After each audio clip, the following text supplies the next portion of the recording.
দেখুন আজকে শঙ্কর মাছ এনেছে, আজকে শঙ্কর মাছের ঝাল করে নেব আলু দিয়ে। মাছটা ধুয়ে নিলাম, নিয়ে নুন হলুদ মাখিয়ে নিলাম, নিয়ে রেখে দিলাম, দিয়ে কড়াইটা বসিয়ে দিলাম, দিয়ে তেল দিয়ে মাছটা ভেজে নেব।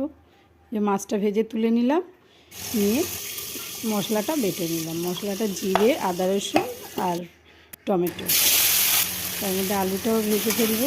যে আলুটা ভেজে তুলে নিলাম, নিয়ে তারপরে পেঁয়াজটা দিলাম। পেঁয়াজটা ভেজে ওতে মশলাটা দিয়ে দিলাম, দিয়ে নুন লঙ্কা হলুদ দিয়ে ভালো করে কষিয়ে নেব। আমরা তো এটা শঙ্কর মাছ বলি, আপনারা এটা কী মাছ বলেন আমাকে কমেন্টে জানাবেন কিন্তু। যে তারপর ঝোলটা ফুটে গেলে মাছটা দিয়ে দিলাম।